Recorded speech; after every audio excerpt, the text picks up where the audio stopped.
Charles Lance was murdered tonight. He sat in his parlor at Darkwood, his country estate. And at approximately midnight, somebody pointed a gun at the man's head and shot a bullet into his brain. Lansing was killed instantaneously, or so the coroner said. I didn't think to ask him if it was permanent as well. In case you're wondering, my name is Paris. Police Detective Lieutenant Kenneth Paris. I caught the call when Miss Lansing phoned in the station on her husband's demise. I herded my forensics team with a squad of cars and came racing to Darkwood with our sirens screaming. We made quite a racket, but not, I can assure you, enough to wake the dead. There were 7 other people in Darkwood tonight. Well, 7 we were sure of. There was his wife of almost 1 year, Evelyn Lansing. He married her 3 months after the second Miss Lansing died. Or rather, she married him, if you catch my drift. The charming nuptials are performed against the expensive advice of his lawyer, Carolyn Baskin. Equally opposed to this union made in heaven knows where, were Lansing's stepchildren, Craig and Laura Williams, offspring of his recently departed spouse. Craig Williams is, sad to say, a victim of arrested development. Although he is an adult, in many respects, emotionally, he is no more than 10 years old. Laura Williams is quiet-natured like a brother, though hers is a brooding silence. There appears to be an intelligent mind at work behind those seemingly innocent eyes. She gives the impression she knows something you don't. Maybe she does. Although Lansing was a staid and humorless man, he did allow himself one eccentricity, a belief in the supernatural. The man truly felt he would be able to return from the grave. I guess he couldn't bear being separated from his loved ones, and his 5s and his 10s and his 20s and his 100s. Lansing thought he'd be able to do this through a woman known as Madame Arcadia, born Charlotte Ann Smith. In fact, the good madam had concluded a seance involving all of the people you have just met, not long before Lansing died. Or passed over, whatever. And that leaves Finn Marshbanks, the handyman, and his wife, Minnie Marshbanks, the housekeeper, to introduce. Finn Marshbanks and Minnie Marshbanks. Solving a murder is not as easy as Mike Hammer or Perry Mason the Legion believe. Well, not for this flatfoot. First, I had to establish that a murder had taken place, opposed to, say, an accident or a suicide. In this particular case, I knew that Lansing had been a victim of foul play. Either that, he'd managed to shoot himself in the head and swallow the pistol, the missing weapon. That's what labeled a murder. Next, I assume that whoever offed our late millionaire had to have a motive. And as any good armchair detective knows, opportunity. The Lansing clan had plenty of both. By the time I finished interrogating them, I had more suspects than a Tall House cookie has chocolate chips. While the lab boys were in here and Lance was being checked into his last stop hotel, I questioned the suspects in another room. Madam Arcadia and Carolyn Bascom had driven back to the pre-dawn chill to join us. While I pieced their stories together, I got a partial picture of what happened at Darkwood tonight. Madam Arcadia had began her statement by recalling a conversation she had had with Lansing not long before he joined his ectoplasmic cohorts on the other side.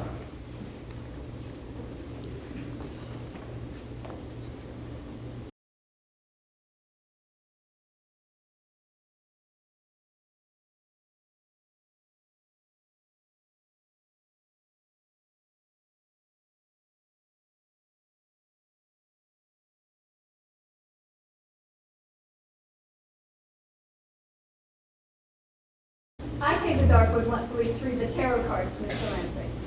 At our reading last week, the death card appeared in every pattern I dealt out. That seemed to upset him.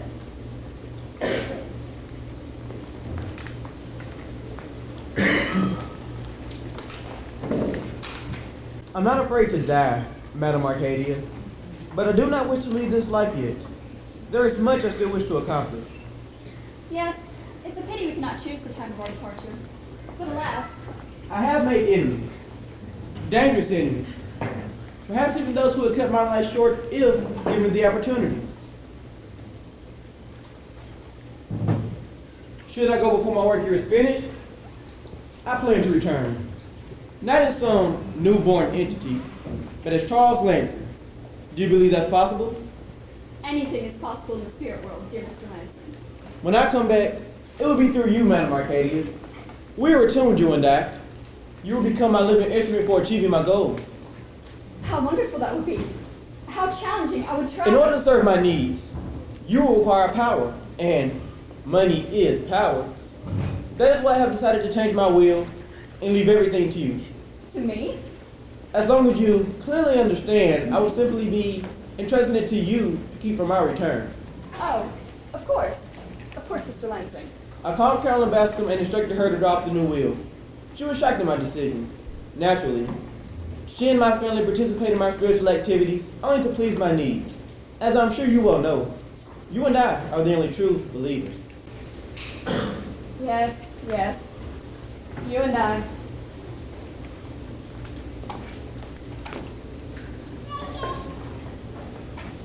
Lansing's fortune would have made you a millionaire, Madam Arcadia. People have committed murder for a lot less. Would have been are the key words, are they not, Lieutenant Paris? Since Mr. Lansing died before signing the new will, his worldly possessions go to his widow, I believe. I received nothing. True, but you might have not yet known he had signed the new will.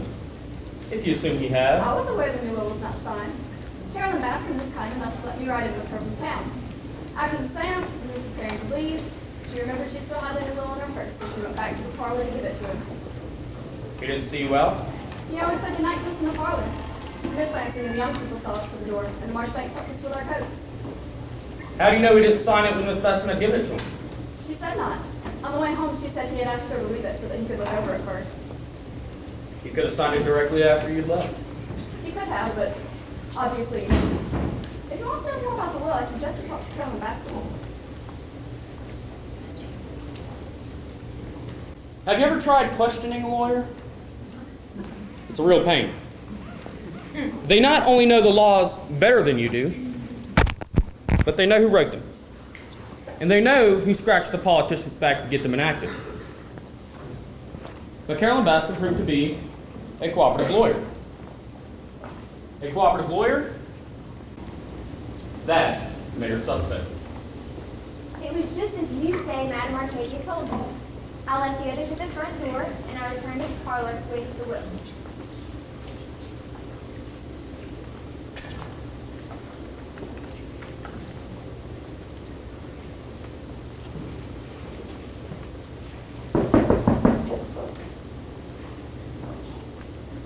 Charles, I nearly forgot to give you this. that ridiculous will you had me draw. Evelyn's going to try to break it, you know. And I can't say that I blame her. But you did draw it up according to my instructions. Of course I did. Good. I shall tell Madam Arcadia that if Evelyn should write a claim, I was less than competent when I had you make this will. Then, the good sense will bring in my psychiatrist, Dr. Yeager, to refute my loving spouse. He would consider my beliefs to be eccentric, but he would have to declare me quite sane. Charles, please, don't do this. I don't see what you're so upset about. I've never got the feeling that you and Evelyn were especially fond of each other. We're not, but what about your stepchildren? Believe me, Carolyn, I know exactly what I'm doing. No, but The subject is closed. Madam Arcadia is awaiting you to drive her home, is she not? You couldn't change his mind? It was impossible. His decision was final. And the will? There's already another in existence? Yes, the will he made shortly after he and Evelyn got married. Everything goes to her. And the stepchildren weren't provided for? No, they weren't in either of his wills. He cared little for them. I wonder if Evelyn Lansing will continue to support them. Mom tells her that question. Have you ever noticed the similarity between a chuckle and a sob? They're almost the same. I'm sure Evelyn Lansing was sad the night her husband butted heads with a bullet, but I couldn't help get the impression she was having a hard time keeping the corners of her mouth bent down. I have no idea who killed my husband, Lieutenant Paris. Are you saying you had no enemies? No, I'm saying he had too many enemies. Any number of people could have wished him dead. Former business associates he had destroyed, for instance. Well, let's try to keep this a bit closer to home for the moment. You yourself had a very good reason to wish him dead, Miss Lansing. You mean the will business? Of course Carolyn would have told you about the will. She'll do anything she can to cast suspicion on me. She hates me, you know. Why should she hate you? I suspect she's been in love with Charles for years. Long before his first wife died and he married Ava.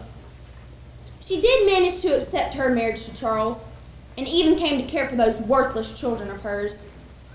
She never did accept my marriage to Charles. Did Mr. Lansing know how Carolyn felt about him? Of course he did. He just preferred me to her. That's all.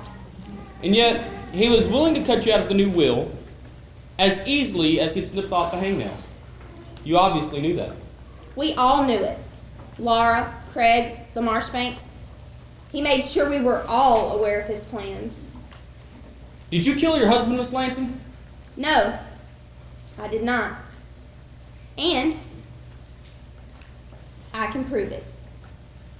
Oh? After seeing Carolyn and Madame Arcadia, Laura and I climbed the stairs together. I went to Charles in my bedroom, and Laura went into the West Wing where she and Craig have their suites. I think I heard Craig say he was going out or something. You can ask him about that. About what time was this? 10:15 or thereabouts. What did you do then? Had a splitting headache. Madame Arcadia's seances have probably made several asthma companies wealthy.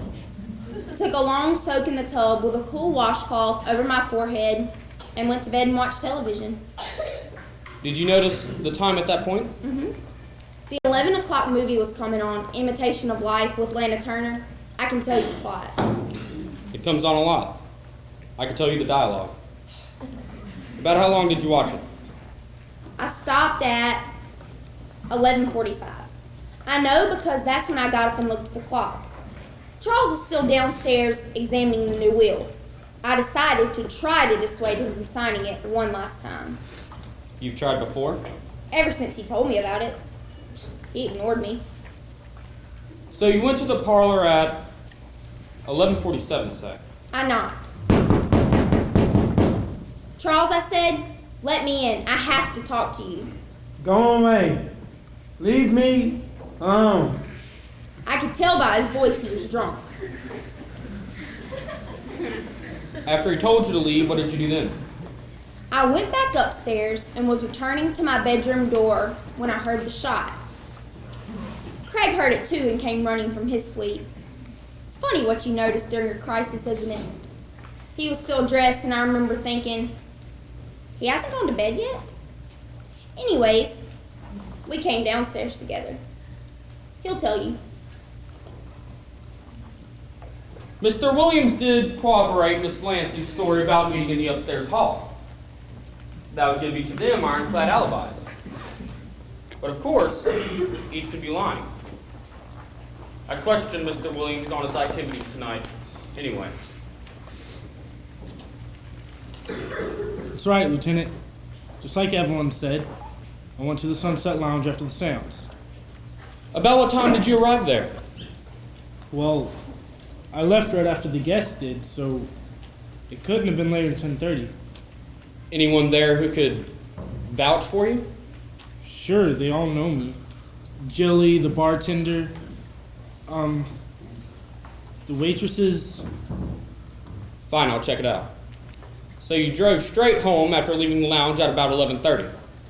Yeah, it takes about 15 minutes. Then I went upstairs to bed. What were you doing up there?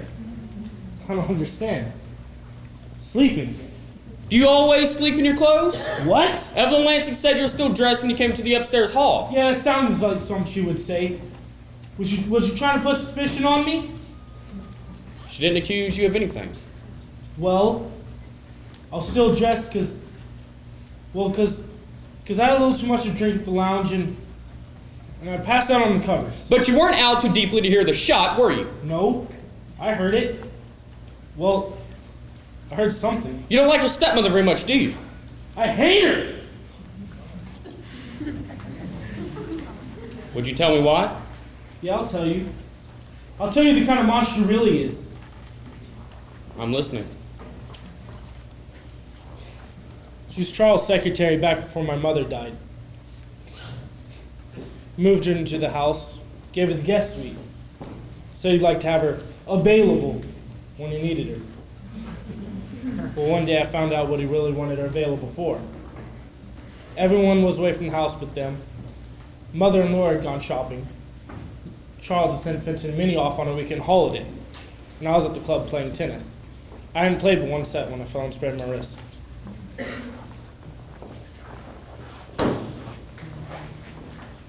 When I came home early, I went to Charles' mother's room to see if they had any bandages in the medicine cabinet.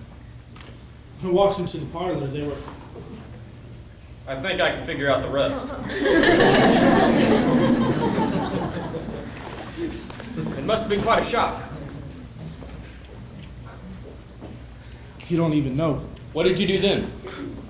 Well, they hadn't seen me, so I went upstairs to my room. When Mother and Laura came home, I went to talk to my sister. Laura Williams proves that the old adage, still waters run deep, is true. To look at her calm demeanor, you would never suspect the hatred she carried for Evelyn Lansing, or her late husband. When Craig told me about Charles and Evelyn, I was shocked, but I wasn't surprised. I knew exactly what Evelyn Stanley was after the moment I met her. And I think Mother did too. But the thing is, I thought Charles would get tired of Evelyn, though the way he did the others. Oh yes, Lieutenant, there were others. But I was wrong. Evelyn dug her claws into him deep and started to flaunt their relationship in front of Mother. Finally, she couldn't take it any longer. Craig and I begged her to leave him. My father left her plenty of money before he died. Poor Mother. Charles quietly absorbed all of her fortune into his own, quite legally, but none of us knew it at the time. It wasn't until after Mother's death that How? the coroner ruled it an accident. It wasn't until after Mother promised to leave Charles that she fell on the stairs of the fruit cellar. Don't ask me why Mother was going to the fruit cellar. Minnie does all the cooking around here. But Minnie was changing the beds, Hinton was seeing to the line, and Craig and I were out, so that only left Charles and Evelyn on the main floor, working in his study. So they said. They said they heard a scream, went into the kitchen, and the cellar doors were open. Her neck was broken. sorry. But why'd you stay on in the house? Craig, the Marchbanks have looked after us all our lives. They're the closest things to parents we have now. And Craig, he depends on me. He doesn't cope well by himself. I went into town to get a job soon after Mother died. Not much, but a job. I was saving up for a place for Craig and me. But it wasn't easy. After yesterday, I was going to leave anyway, but then Yesterday? something happened. I don't want to talk about it. It doesn't matter anymore. Miss Williams, can you tell me your movements tonight following the seance? There's not much to tell. After I said goodbye to Carolyn and Madame Arcadia, I went upstairs and got ready for bed. I dozed off and woke up around 11:35. I looked at the clock on my nightstand. I tossed and turned and couldn't get back to sleep, so I thought if I went downstairs to the library to get a boring book to read, maybe it would make me drowsy again. So you went to the library. Yeah, it was about 10 to 12. Did you by chance pass the parlor on your way there? No, the library is on the opposite main wing floor. Did you see anyone? No, Hear anyone? no. And you were in the library when you heard the shot. Yes, I rushed directly to the parlor. Were you the first to arrive? Well, Evelyn and Craig were headed down the main staircase as I passed through their entry hall. I could hear Minnie behind them. We all arrived to the parlor doors within seconds of one another. Minnie Marchbanks seems to be an innocent soul. Not the person you think to be the prime suspect in a murder case. But I've been in this job long enough, and I know that if somebody had been in the same house that a murder had occurred in, I wouldn't turn my back on Miss America. Just try to relax, Miss Marchbanks. I'm so nervous. I've never been questioned by a detective before. I assure you it's just routine. Making the beds and cooking the meals is routine for me, not killings. God. I'll try to get this over with as quickly as possible. Now, you said you were in your room when you heard the shot. That's right. All by me lonesome. Up in that creepy bedroom in the attic. I get so nervous and I'm by me lonesome. Where was your husband? He'd gone downstairs and out into the garden. Benton was standing by our bedroom window when he said he saw a light, like a flashlight, moving around down there. Did you see this light, Miss Marchbanks? Call me Minnie. Ooh, no. I peeked, but I didn't see nothing but... nothing. And about what time did your husband see this light? Oh, God. It was 13 minutes to midnight. Can you imagine? 13 minutes to midnight?